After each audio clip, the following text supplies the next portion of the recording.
Ever get tripped up by those short, seemingly simple word combinations in English? Mm, You know, where you add a little up or down to a verb, and suddenly it means something totally different. yeah, We're diving deep into the world of phrasal verbs today. These little sort of powerhouses of meaning are everywhere, but they can feel like a real puzzle sometimes. absolutely. Phrasal verbs are, well, fundamental to English. They're these combinations of a verb with one or two little words, prepositions, or adverbs Right.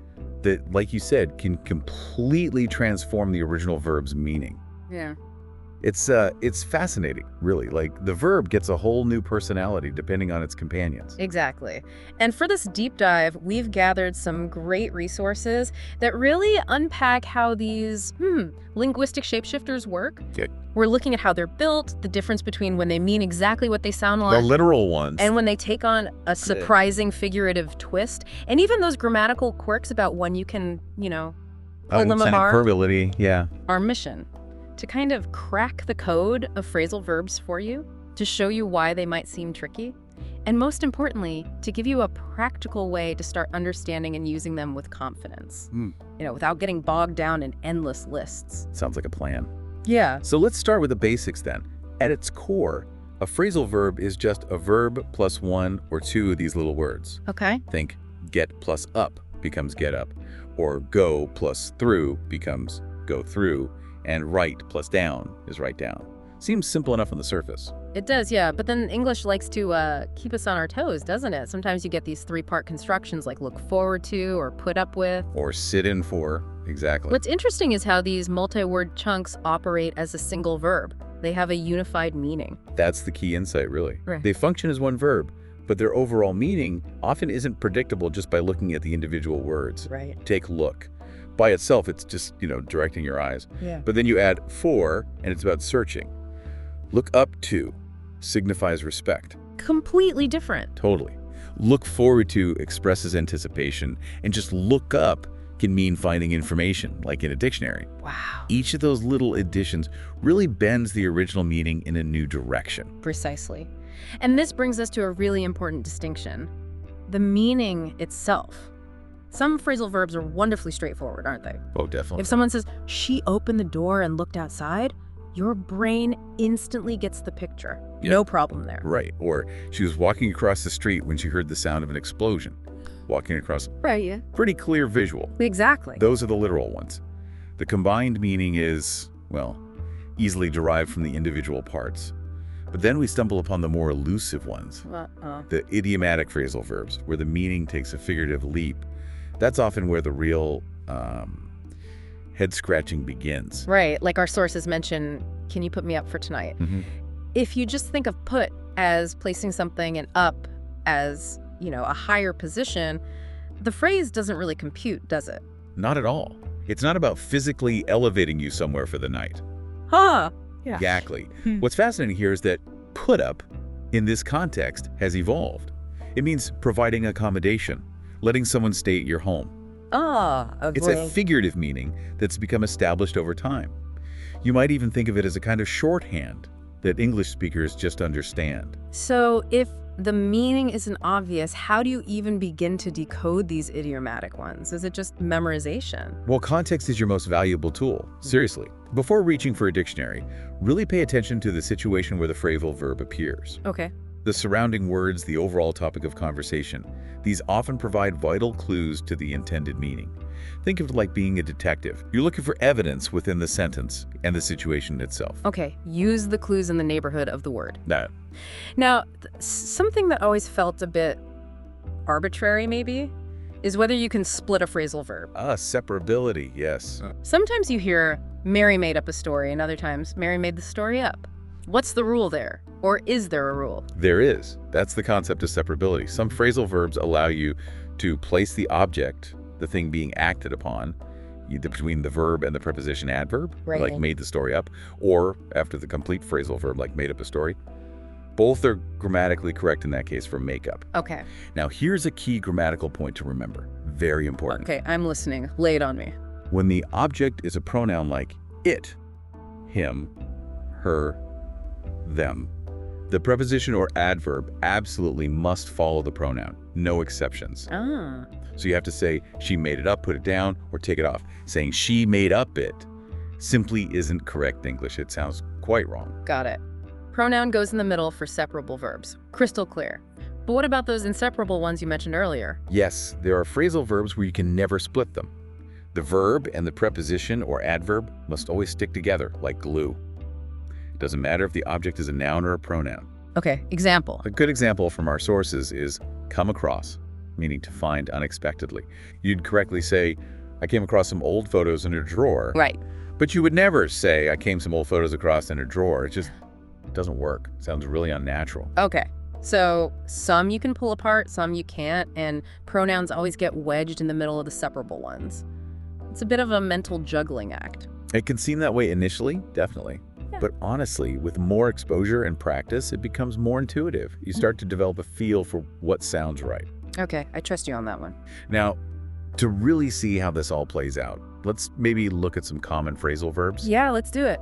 We've chosen a few that illustrate different aspects and, potential areas for confusion, starting with actions and obligations. Sounds good. What do we got here?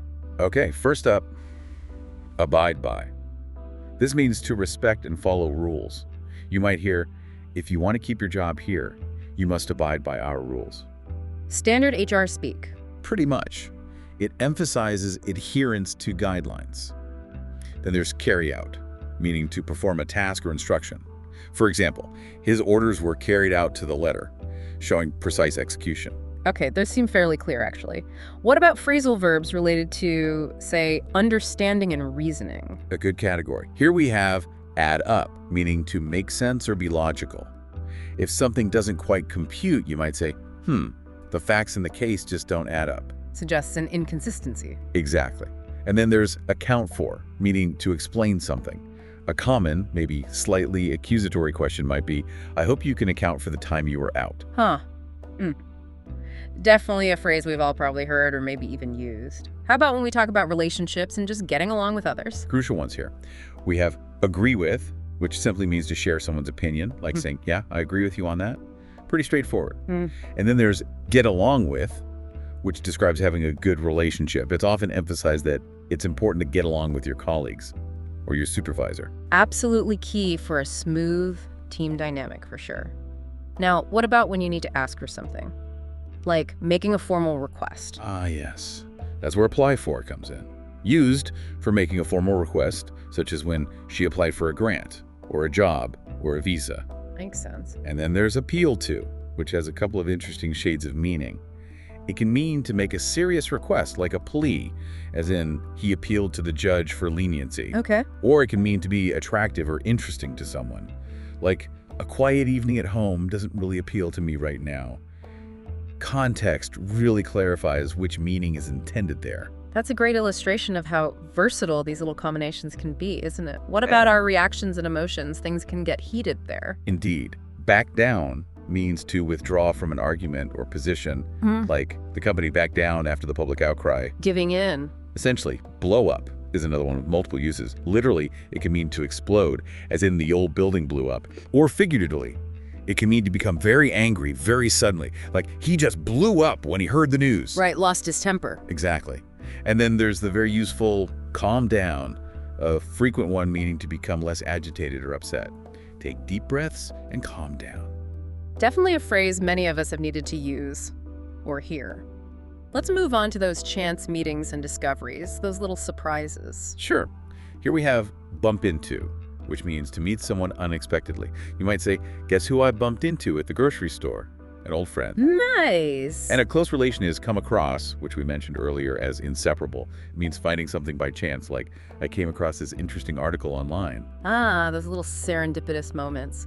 Now, what about phrasal verbs that describe changes or endings, things finishing? There are several important ones here. Break down can mean to stop functioning, like my car broke down on the way to work, which is never fun. No. Or it can mean to lose emotional control. She broke down in tears when she heard. Okay, two distinct meanings there. Yes. Then breakup typically refers to the end of a romantic relationship. Die down means to become less intense, like the noise from the party eventually died down.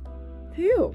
And end up signifies reaching a particular state or situation, often unexpectedly. Like, Yeah. if you keep spending like that, you'll end up in debt. Or, we got lost, but ended up finding a great little restaurant.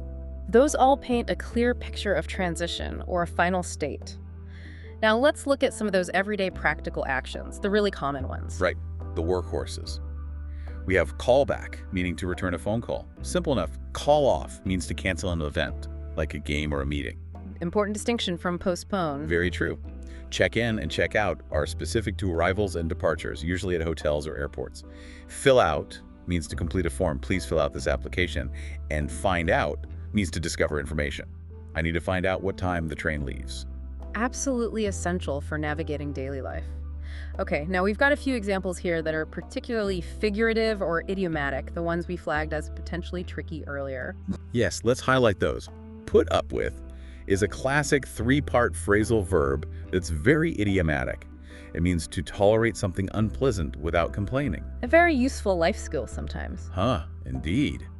Look down on means to regard someone as inferior, which is quite a strong figurative expression, not a nice one. No. And make fun of clearly doesn't involve creating amusement in a positive way. It means to ridicule someone, to laugh at them unkindly. Right. And just before we wrap up the examples, we wanted to revisit that rule about separability with pronouns. Could you give us that reminder one more time, maybe with makeup? Certainly. Using makeup in the sense of inventing a story, not putting on cosmetics if the object is a pronoun like it. The correct form is she made it up. Remember, you should not say she made up it. Got it. Middle it is. And we also wanted to emphasize that some phrasal verbs wear multiple hats, right? They have different distinct meanings. Exactly. That can definitely cause confusion if you're not careful. Look up. As we saw, it can mean to find information, like in a reference book or online. But look up to someone means to admire and respect them. Very different feeling. Totally different. Similarly, back up. It can mean to provide support, as in, my friends backed me up during the meeting. Big friends. But it also means to create a copy of digital data. Don't forget to back up your files. Context is absolutely crucial for figuring out the intended meaning in these cases. It really is the key, isn't it?